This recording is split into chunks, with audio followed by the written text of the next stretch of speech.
reflection of reality. If you don't appreciate Bahasa Melayu, then you can leave the country. This is not an issue to me because this is our identity. They have freedom to speak for whatever they want to speak. If you don't have a literate young generation, then we don't have a future.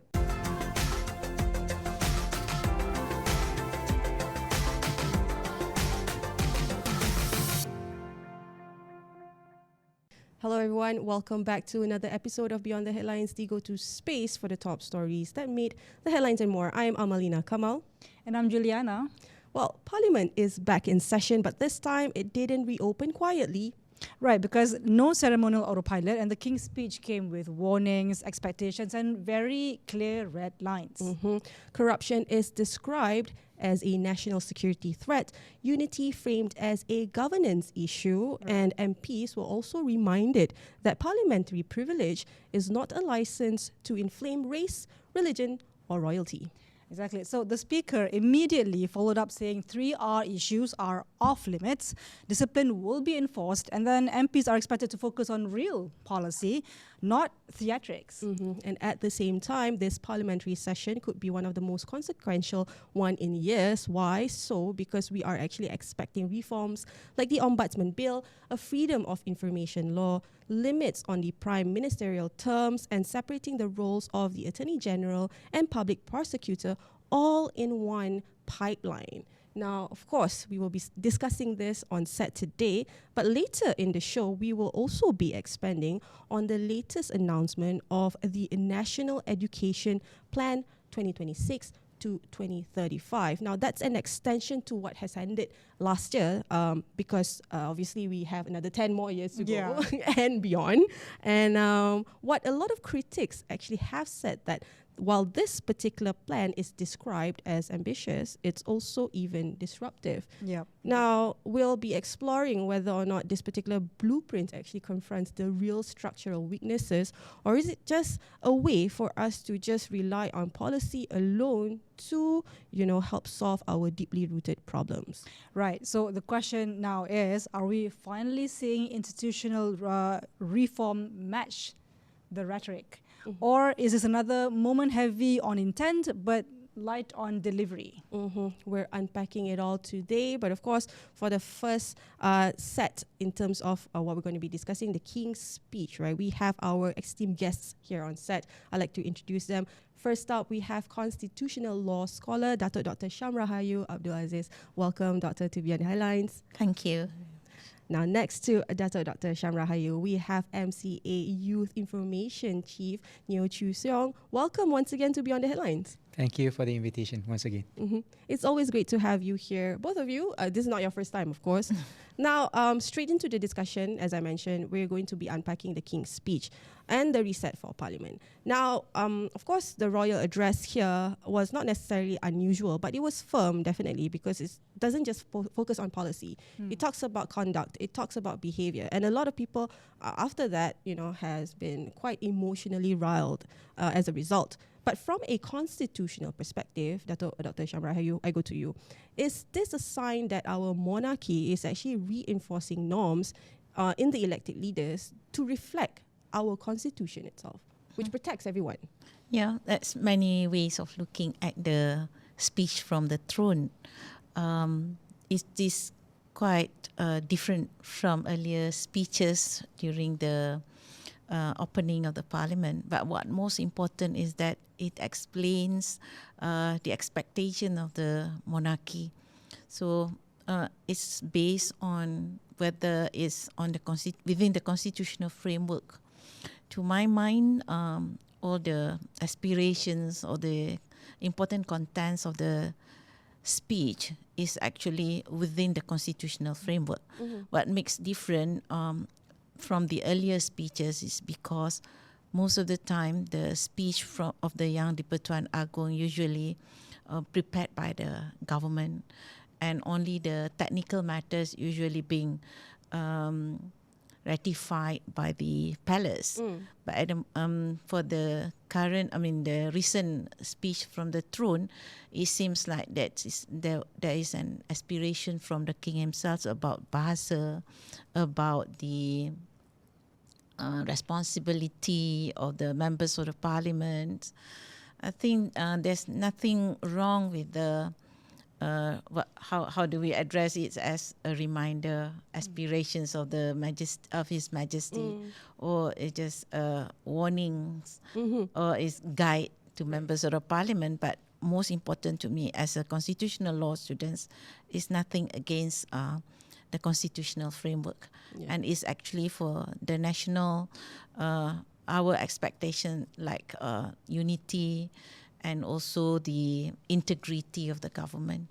I do appreciate that you mentioned that there has been no breach when it comes to our constitutional rights, especially with what the King has obviously extended in the beginning or the reopening of Parliament. But I do want to understand the significance of it all, having to have, as you mentioned, him, or at least the palace, having to come up with such speech without, not interference, without the, I suppose, influence of our executives, right? Just to focus on technicalities here alone. On the political front, Neow, we go to you. Do you see it as a warning? Or do you see it as a guidance, echoing what Datuk Dr. Shamrahayu is saying? Is it more than that? Yeah, well, I completely agree with what Datuk Shamrahayu mentioned earlier. The King's speech was carefully and inclusively crafted in line with our constitutional framework, where we have been, upholding the principle of constitutional monarch. Therefore, every opening session, of course, the King will deliver his remarks. But this time, what we see is the reflection of reality, the reflection of the importance of the unity, because King should be the symbol of unity to the country as well. Yeah, as much as we hope the racial polarization can be addressed and so on, but very often we have to admit that politicians is also one of the main causes. Very often they use these 3R sentiments to spur the sentiment and to fit in, the political interests, so that they can gain the support through emotion. Therefore, we need a leader, and no other than our own King himself. When he says something, I think that should be well received, well understood, the intention itself. It's for the national unity. Therefore, all the elected representatives, especially with, our MPs in Dewan Rakyat, they should not only respect, but they should also embrace this message.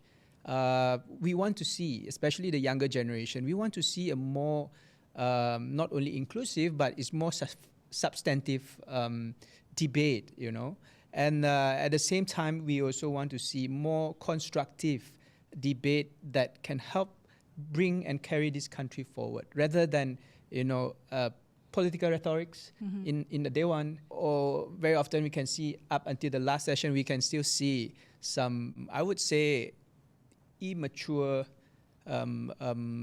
behaviors from some of our elected representatives. Right. It's a shame, because the younger generation expect better representative, better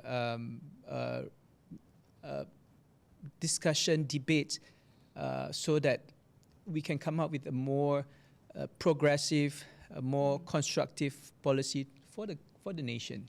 You mentioned just now a very interesting word, reflection of reality. So now we're talking about the current situation now. Is it bad enough that the AGO needs to send that reminder, or maybe before anything else gets worse? Well, in reality, I think socially, on the ground, we can still live in peace and harmony. That is for sure. But constitutionally, Rakyat can feel the pressure, the emotion created by this, I would say, political opportunists. Some messaging that's sent out by these irresponsible politicians or groups Very often seem to be disturbing. Yeah, irrespective of the race, religion, groups, but we do not want to see. Malaysia belongs to all. It doesn't just belong to one singular group, race, or religion. That is the beauty of our country. I just want to go straight to Dr. Shamrahayu, because we're talking about the democratic space here now, right? And how our MPs need to behave, or the conduct that they need to adhere to when they debate. But where is the balance between maintaining parliamentary harmony and actually having to protect democratic debate here? Because having to actually voice the concerns of the communities well enough that everybody has a freedom to say something without being penalized. Yes, coming to the deliberation in the parliament, is a forum that legally protected, where members of the parliament and people participating in parliamentary proceeding will be protected by parliamentary privileges. So they have freedom to speak for whatever they want to speak, unless they are charged under the Sedition Act. And also they promote for the abolishment of the royal institution. These are two restrictions to their freedom of speech. Therefore, as citizens, we expect that a representative in the parliament will speak the truth with the data and sufficient information, research. So this is what we call, I think people expect is to be a matured deliberation in the parliament without much influence by their political party or even their personal interest. So I think this should be, so every single parliamentary session, we are talking about a maturity in the deliberation in parliament. So I think this time around, when parliament already has the Parliamentary Service Act, they had its own act, parliament is independent. Therefore, members of the parliament also should be able to utilize all the legal framework or legal facilities that the parliament's already being awarded, saved by the Constitution and also the Act of Parliament itself.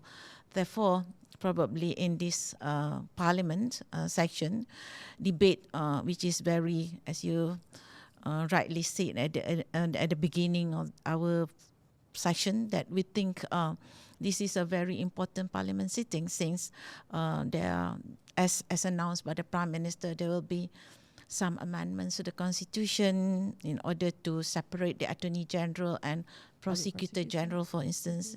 So it's affect Parliament. It's affect the Constitution by constitutional amendment. So in amending the Constitution, there must be maturity. What will be the future of our nation when the Constitution is amended?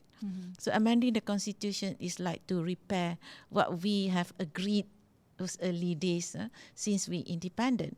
So if we want to go for the future Malaysia, for the better nation and better reforms that we'll do for our country, by amending the Constitution is something, to me as a constitutional law student, is a very serious in nature.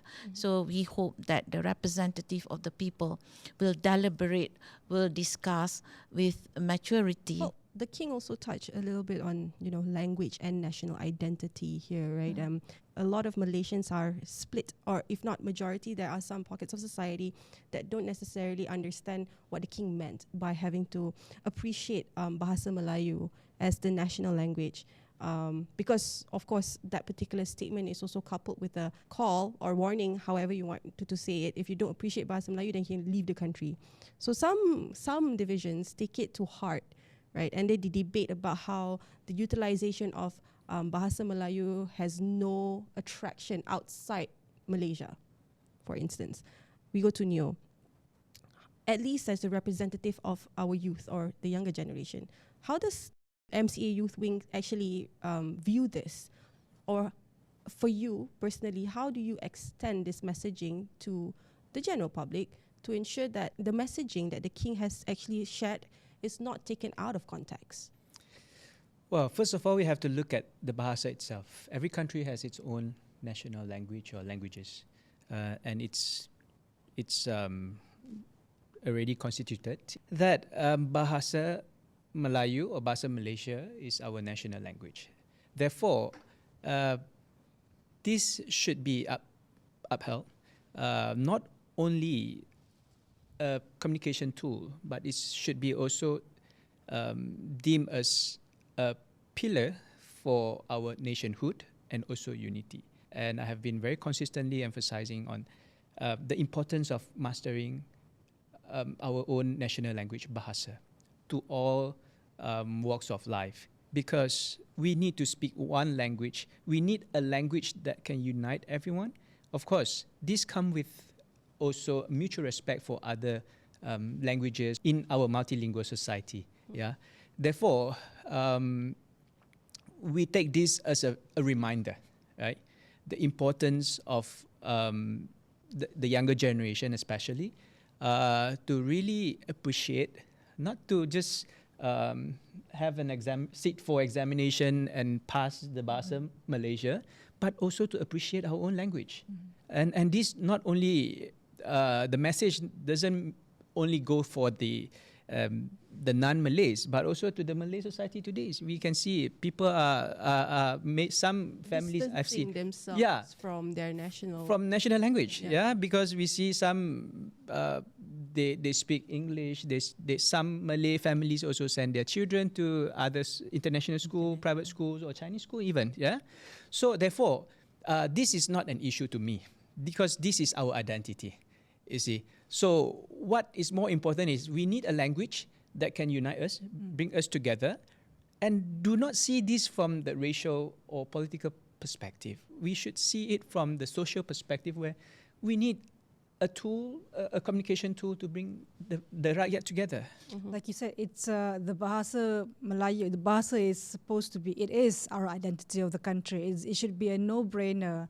It should be something that comes naturally to apply in the country, but yet this has to be reminded, which shows like something is wrong in the underlying situation of it all. Yeah, so do you think, because the underlying issue here also is that whether or not the civic education aspect, is it very low to the point that we have to, intellectualize this, to have this discussion? It shouldn't come as a problem to kind of recognize what your national language is, and then the expansion to that, right? For us to be a more informed society, we can be proud of our roots, but also proud of who we call ourselves, like as a Rakyat Malaysia, I suppose. If I may, you see, if you look at the whole national context, we are still considered a young nation, right? So we couldn't blame the situation because we still have the first, second generation living in our country, those who may not have the opportunity to grow in a more mixture environment. But we are talking about the third, fourth, fifth generation even. Yeah, we should encourage these younger generations to appreciate more our national language and our national identity. That's why we are still a work in progress, if you ask me. So to encourage people to appreciate our national language, we shouldn't be too harsh as well. We have to encourage through different approaches, soft approaches, where we can make people feel the importance of appreciating the national language for the sake of national unity, rather than mocking people who are not mastering Bahasa. So that we don't go so far as over-policing this. Yeah, I think that shouldn't. That should come naturally. If it's not yet, then the leaders, the educational experts should play a role as well in encouraging our society to enhance our national language. Talking about policing this, I'm sure those who are watching probably to some extent they're like, if they appreciate Bahasa Melayu so much, why are they speaking in English? Unfortunately, but yes, kami boleh berbahas dalam Bahasa Melayu. We've got that in comments too when we were, publishing clips of the podcast. People will be commenting, why are they speaking in English while you're watching News Straits Times? Yes, and this is an English medium, so that's why kita berbahas dalam bahasa Inggeris. Tapi so disclaimer before we get to that comment. Yeah, this is why. Anyway, just to make light of the situation, but not necessarily about the issue at hand, because, well, the government has also extended the Bahasa to be benchmarked across all education streams, and not just Bahasa Melayu alone, you know, it's also history, and this is having to be introduced in international schools and the UEC, the Unified Examination Certificate, which historically hasn't been aligning with SPM even, right? So we go to Datuk, Dr. Shamrahayu, like, when we talk about this, right, having to not necessarily, the history of it, not necessarily aligning with SPM, to what extent is this a problem? And could this move actually strengthen civic literacy or the civic education, as I mentioned earlier, so that we don't over-intellectualize things that do not need to be blown out of proportion? Bahasa and history are two subjects which are very, quote-unquote, controversial in a way. Some people think that history should be left in in history is suitable at those days, whatever. But I think as a nation, we are going to be 100 years in 32 years' time. So I think the future generations should be able to know the history of the nation.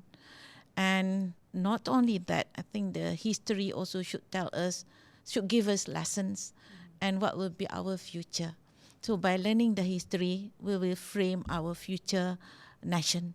So I think it's not only to learn history, but also how do we form, how do we create new Malaysia, in a sense that with the experience from the history, we are able to build the nation.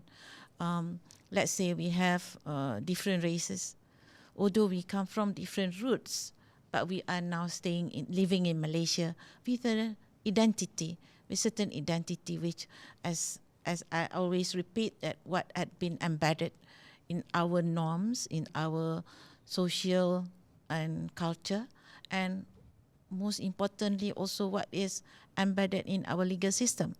So when we have the history, we will learn the future. So we will not repeat the mistakes that we have done.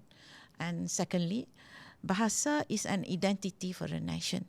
Of course, when you learn Bahasa, it's not necessary that you will forget other languages. At least one person should have 3 languages, for instance. So you have Bahasa Melayu, Bahasa Ibunda, and one language which is benefit for us to gain knowledge. So sometimes knowledge is in English, therefore we should read English and also be able to converse and read materials from English. But I think that is why our constitution also give some framework or some facilities for people to learn their Bahasa Ibunda, mother tongue. So what we expect is that is probably to emphasize from the speech of His Majesty is to emphasize that we have an identity in terms of Bahasa, in terms of language, we have identity, that is Bahasa Melayu. And we don't deny that other people also at least to have the mother tongue as well as the English language.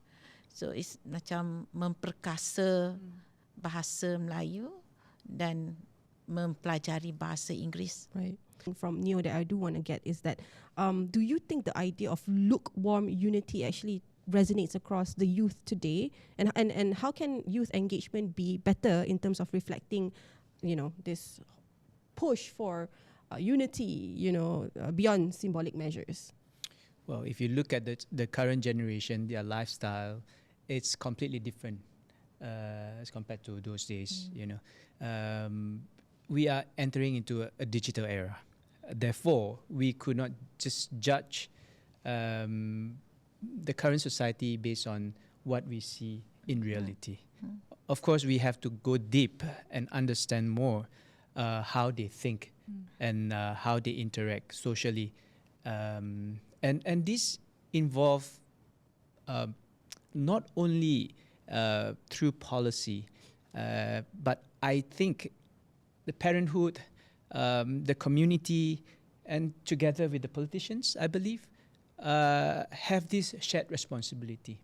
Like what Datuk Sham, you have mentioned earlier, we should learn from the history, but the history should be the guidance for us to build a better nation in the future. Therefore, what kind of society do we want in 10, 20, and 30 years. It depending on what we are doing now. We have been embracing integration instead of assimilation. Yeah, multilingualism remain our strength. Therefore, how we want to create this unique identity as a Malaysian, because we have to admit multilingualism also brings in economic value, where when we go to the international fora, very often we hear praises, recognitions from other nations, where our people, our talent can be exposed and also benefit to not only the national economic development, but also the regional and international development itself. I mean, I have to concur because there have been a lot of instances when I go overseas and then they probably be asking like, do you actually speak English back home? And I'm like, no, we actually have our own national language.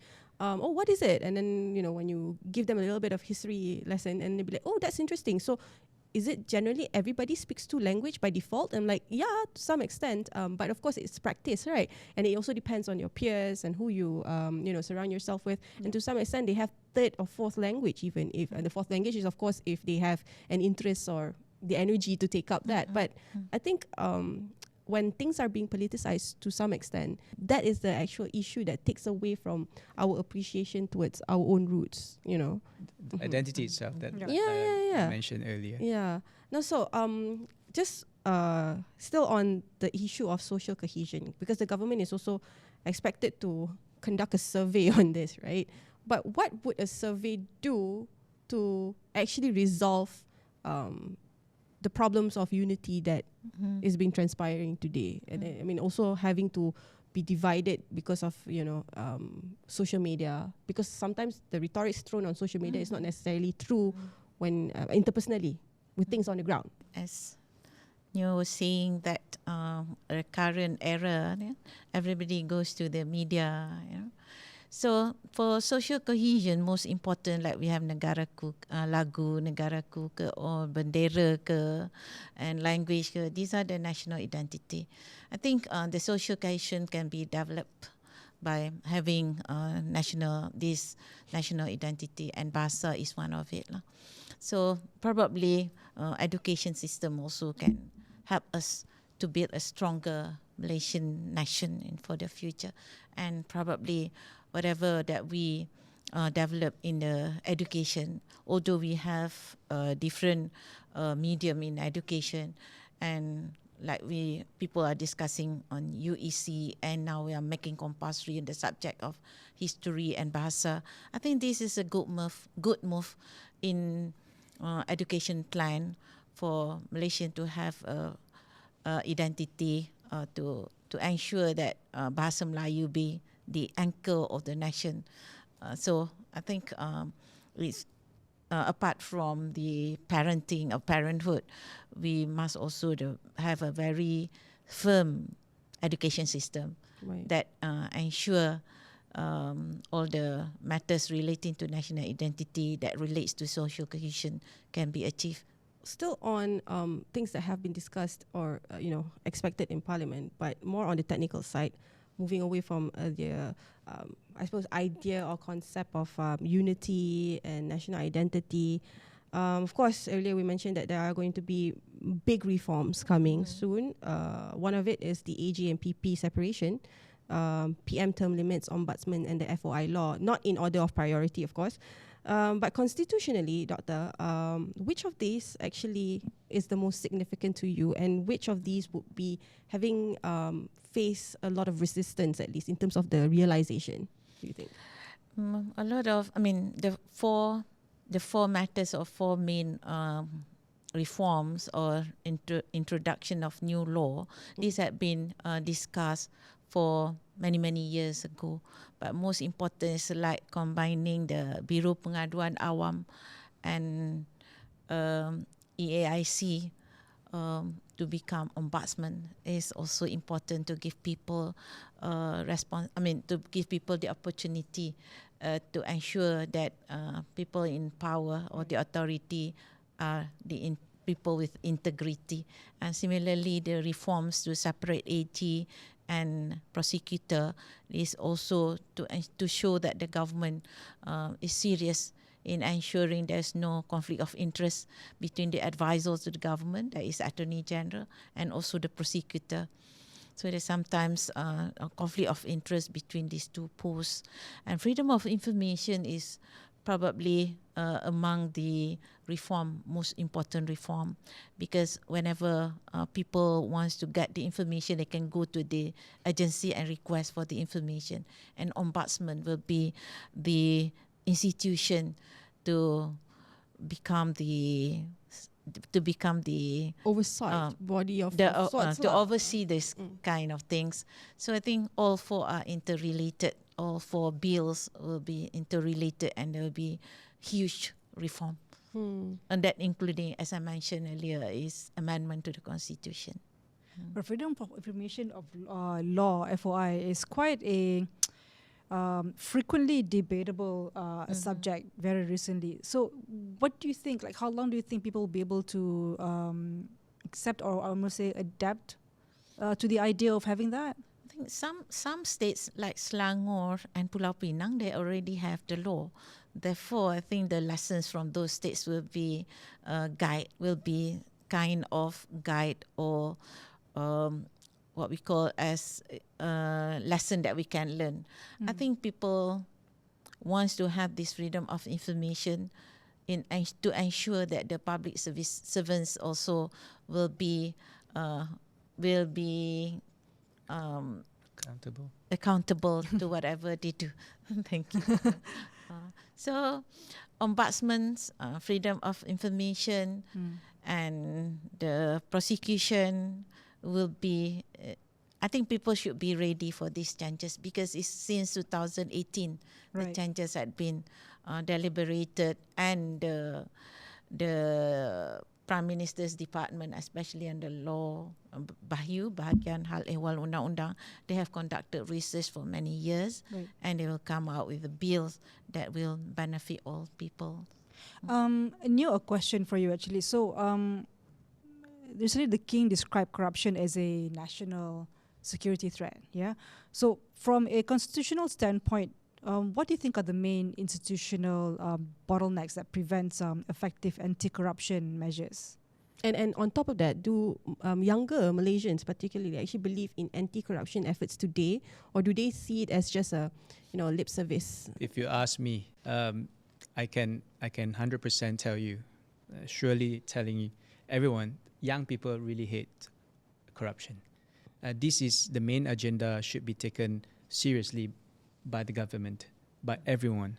You see, when it comes to corruption, very often people try to relate it to politicians, but in actual world, corruption happens But it's everywhere. more than that. It's not just involving politicians. It's not only politicians. Yeah. To me, more worrisome when it involves our civil servants at all levels, as you can see what is going on recently. Therefore,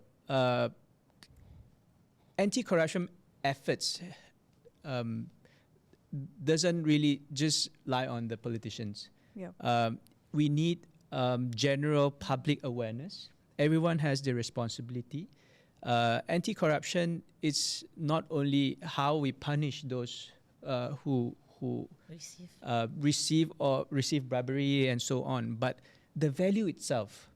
If we look at the general awareness, to me, I think the campaign is still need to be strengthened on issues involving corruption. Not really, especially through education, is not widely discussed, widely promoted. Therefore, if we want to have a healthier generation for the future, we need to emphasize this as part of our educational process. This is a work in progress for everyone, and I hope to see a better civic understanding and also appreciation in the future, where everyone have this shared responsibility and not to have further misconception about what corruption actually is. Yeah.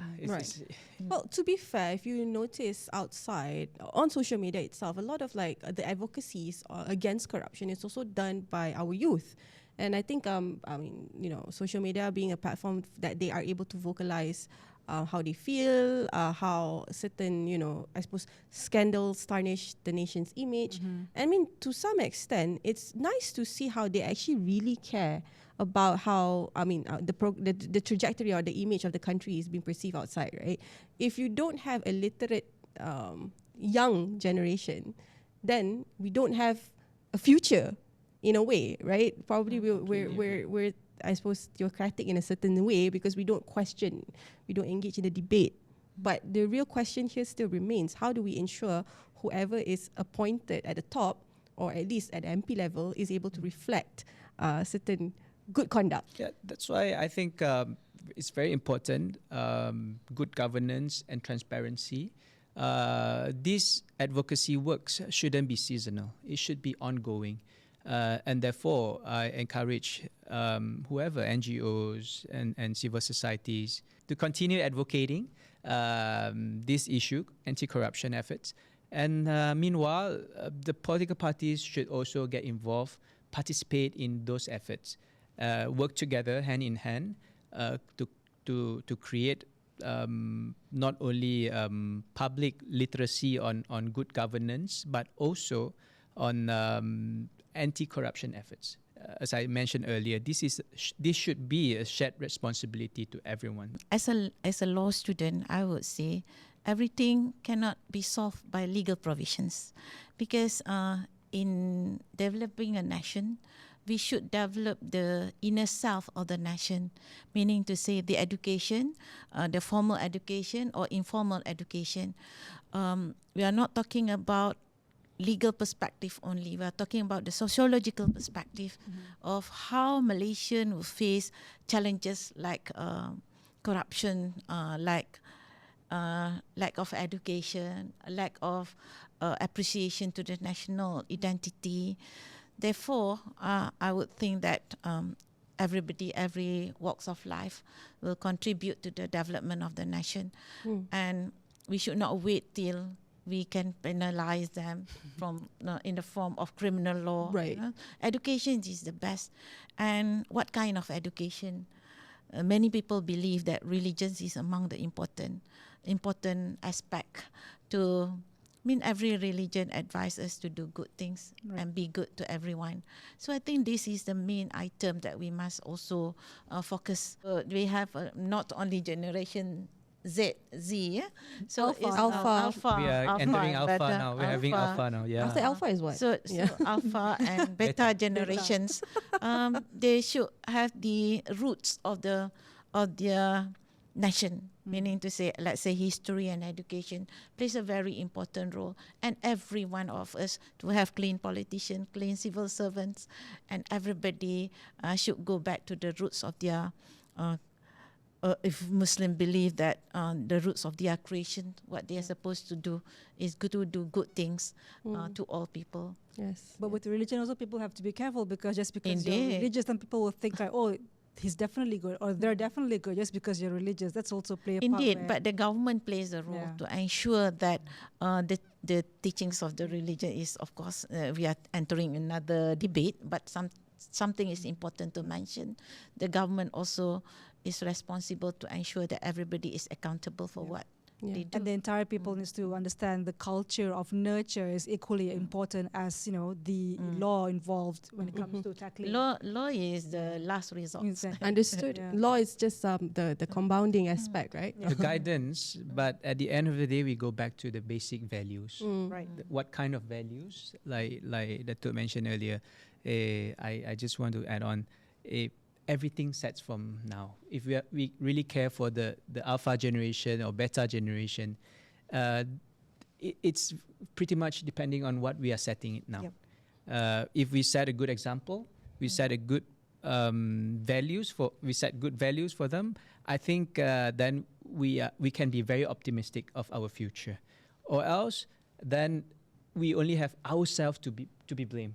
Of course, the greater discourse here is not necessarily in terms of understanding what the ground perception is all about, but also to have, better objectives, better efforts to push for our aspirations in terms of having, Malaysia that is like together, Malaysia that is united, Malaysia that is not necessarily looking at creed and color, but looking at, your empathy. Like it's leveled based on empathy. Exactly. That's it. Yeah. Exactly. And with that, that's all that we have for this particular segment. I'd like to thank our guests on set. First up, of course, Datuk Dr. Shamrahayu. Thank you so much for your insights. I do appreciate it. And Neow, Seong, MCA Youth Information Chief. Thank you so much for your insights as well. It's nice to have the banter. Yes. Dr. Sham as well for sharing his insights and views. Yes. And so this won't be the last time with them. Yeah, So they'll come back for another topic of conversation. Definitely. And to our audience, don't go anywhere because we'll be back with our second segment.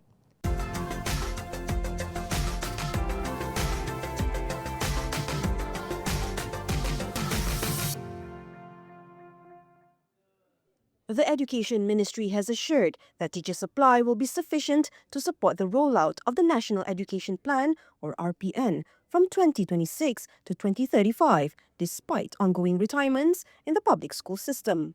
Its Director General, Dr. Muhammad Azam Ahmad, said recruitment is conducted year-round to maintain a ready pool of teachers, ensuring schools continue to operate smoothly. Setakat ini, kita memang dah ada kaedah. Ya, untuk memastikan setiap keperluan kekosongan guru ini dipenuhi. Yang pertama sekali kita ada latihan-latihan guru yang kita cukup setiap masa dia akan masuk mengisi kekosongan kita akan buat penempatan daripada institut pendidikan guru ataupun guru-guru yang kita ambil daripada universiti awam daripada fakulti pendidikan.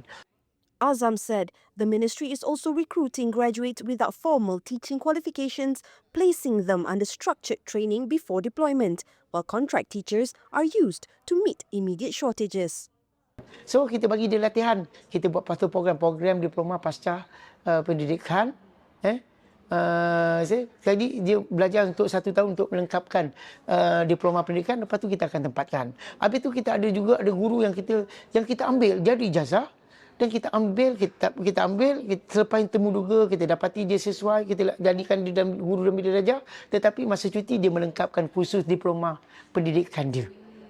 Lepas tu kita ada pula guru yang memang dah temuduga layak jadi cikgu, tapi bidang dia belum ada keperluan untuk kekosongan, kita tak boleh lantik. So kita boleh letakkan pada sekolah-sekolah yang kosong ini ikut keperluan dan kita pitoh, nama dia program dia kita pitohkan, kita tukar bidang itu, subjek itu. Jadi semua kaedah-kaedah ini memang dah ada dan kita sentiasa berterusan. Welcome back everyone. Now Malaysia has unveiled a brand new National Education Plan, a 10-year blueprint that will shape our children learn, think and compete in an increasingly complex world. Now, this isn't just a routine policy update because the National Education Plan 2026 to 2035 openly acknowledges something previous blueprints often avoided, that our education system is struggling to keep pace with social, economic and technological change.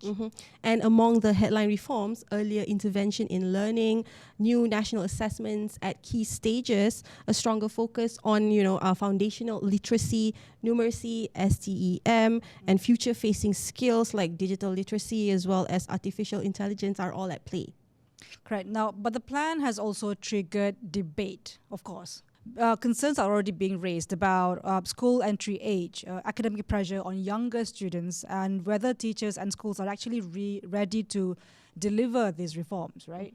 It's split in a way because supporters argue that this is a long-term sort of structural reform that is needed, but critics actually warn that it could actually deepen inequality if access and teacher capacity is not addressed because the gaps are in the implementation and devil's in the details. Right, exactly. So now the central question remains: is this finally the reset of Malaysia's education system? Needs, or are we repeating old mistakes under the new blueprint? And of course, to help us unpack this and share a little bit of insights, we have some opinions from our former Deputy Education Minister, P. Kamalanathan, joining us earlier. So we're going to have a look. So before we begin, we do understand that previously you held the position as the Deputy Education Minister, but I still believe that you have some sort of insight and perspectives that's able to be, taken into consideration, because when we talk about our education blueprints, right, at the end of the day, it's all about continuity. And it's all about having to ensure that the ecosystem is foolproof. But from your experience, at least, before we talk about the new education development plan, what has been the biggest challenges when it comes to having a policy to be successful? Thank you, Malina, again.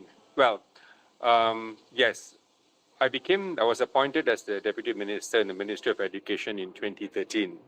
That was a time where the first education blueprint was introduced.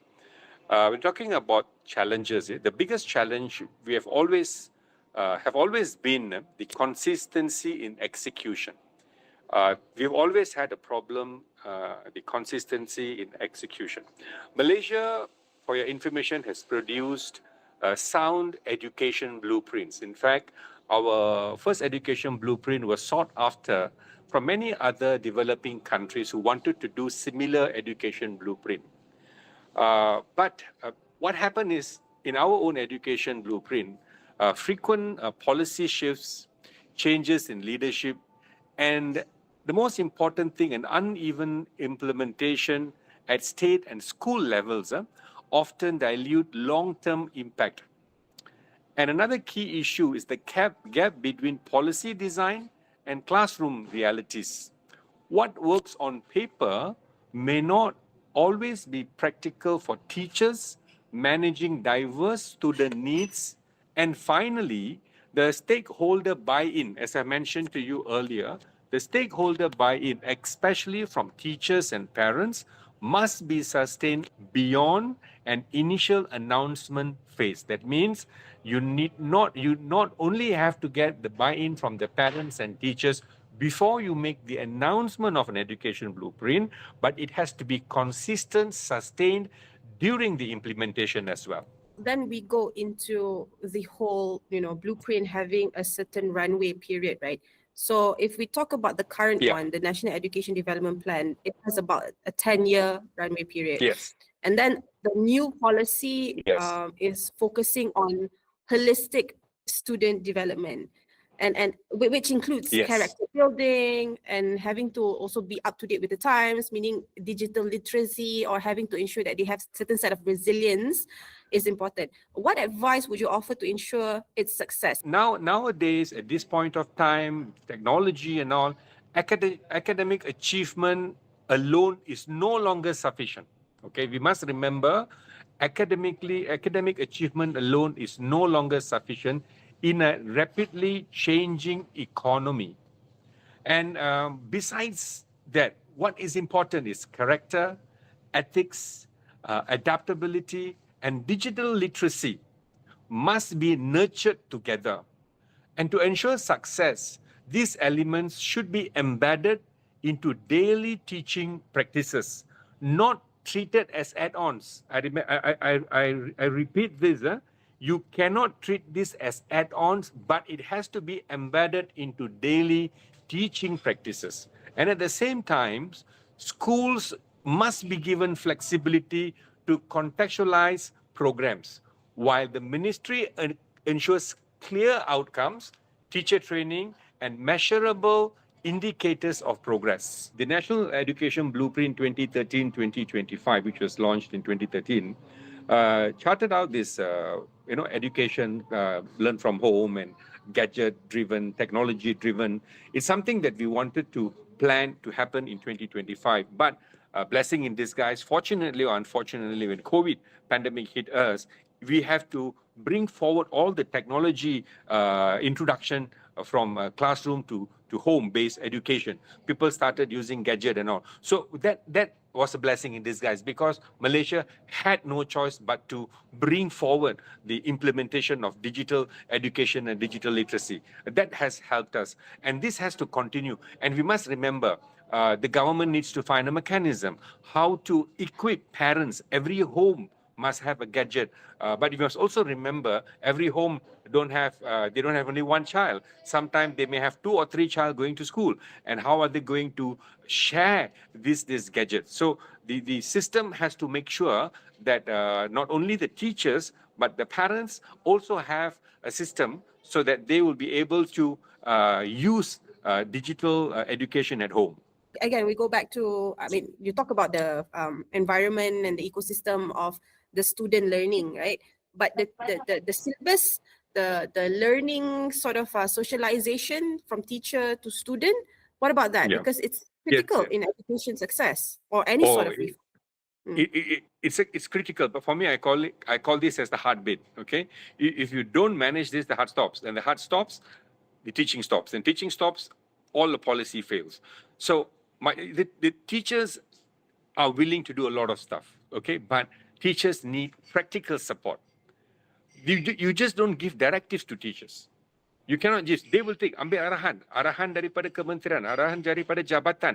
Mereka akan akur kepada arahan daripada kementerian jabatan PPD. Tetapi mereka perlu bantuan. So teachers need practical support, not just directives. When I say this, what does it include? Okay, it includes a continuous professional development that is relevant and classroom focused, access to quality teaching resources, and sufficient time to adapt new requirements. Equally important is reducing unnecessary administrative burdens so teachers can focus on teaching. A strong mentoring system, especially for younger teachers, and consistent communications from the ministry are also vital to build confidence and ownership of reforms. And this is not easy. Okay, so we have nearly 500,000 teachers around the country. And our teachers are located in various locations, right from urban area and rural area and interior schools as well. And the facilities that they get is not equal at all. They don't have a level playing field. But their outcome, the expected outcome is common among all teachers. But we must make sure the teachers have been equipped, they have been trained. You see, for example, we have now the Ministry of Education have introduced that from next year, at the age of 6, you go to school. So the directives, for me, that decision is brave, it's needed, and it's brave, because we need to have early education. And this early education will help children become much more mature at a younger age. That's very, very important. But in order for all this thing to happen, teachers need practical support. And they are, as long as you give them the practical support, like what I've mentioned just now, they will be able to support the Ministry of Education's policy to ensure it's successful. I mean, in our education processes, you cannot, design a student in vacuums, right? Or you must preschool is this way, primary is this way. When you go secondary is this way, tertiary education is this way. Actually, it starts from young to old. This is what a lot of people don't realize. So, what are some of the advice that you will be able to share across that we are able to ensure this continuity from young to old? The most important education, higher education, but I think everything is set straight when the child goes to primary school, okay? And I think that's where we realize parents understand the children's needs. Some parents know my child is very inclined to, performing arts, theaters. Parents have to work closely with teachers. Okay, not only to see the school administration system, but also to see the child's progress. And you see, it's and that is why we feel in a classroom there should not be more than 25 or 30 children, so the teacher can personally look into progress of every child. And this is where the relationship between the teachers and parents are very, very important. We even be bold enough to say the new education plan should also include PTA policies. I know, because you struck a area here, because a lot of the rollout, the setback usually is from the PTAs. No offense to them, because they're supposed to advocate for the children, but sometimes their advocacy, to some extent, overwhelms what the child needs, right, education wise. But it's hard to say, because every parent has a right to not dictate, but have a right to say of how they want their child to be educated. No, I think if not all, almost all PTA have done their responsibility well, okay? But there are some PTA who are overwhelmed, who want a lot of things to be done. And that is why I say the success of any policies, it has to get the buy-in, not only from the parents and teachers before it is announced, but it's something that it's a continuing, it's a work in progress. So when we have introduced now a new education blueprint that's going to look at the entire plan from 2026 to 2035, it's a long time, it's 10 years. And we must make sure the engagement with parents, teachers continues. It has to be review, has to be done. And at some point of time, maybe we feel that this is not working. We must be bold enough, brave enough and say, look, this is not working. Let's see what needs to be done. But again, we cannot use everything as a test period, because this we're talking about massive education system, 5 million children going to school, both primary and secondary. This is very, very important. So anything that's done has to be properly planned without disrupting the core foundation of education. Now, that was our former Deputy Education Minister, as well as Education Analyst and PR Extraordinaire, P. Kamalanathan. I mean, him having to share his first-hand experience, having to navigate the education system reform, and having to, share a little bit of insights in terms of the challenges that needs to be overcome for any sort of blueprint to be successful, right? This conversation will not end here. It will go on for months on end until they finally iron out the detail of the new education development plan, which just stay tuned to News Straits Times. We'll bring you more development and interview more people to get more opinions about that. Yes, of course. Our audience, NSE Online, will be bringing everything you need to know to you, latest developments as they happen. And you know what? That's it. That's all, folks, for today. Because if you like this particular episode and you want to see us more, don't forget to like, comment, and subscribe. Don't forget to also turn on the notification bell if you haven't already. You'll not only get NSC Beyond the Headlines update, you'll get other NSC Online's news reports being delivered to you. Now, thank you, Julie, for being my co-host today. Pleasure as always. So, audience, don't forget to follow us on social media. We're everywhere. Facebook, Instagram, X, TikTok, Threads. If you want to know more outside of news, what we are doing, what new events are happening, we're there, right? My name is Amalina Kamal, and we'll see you next week.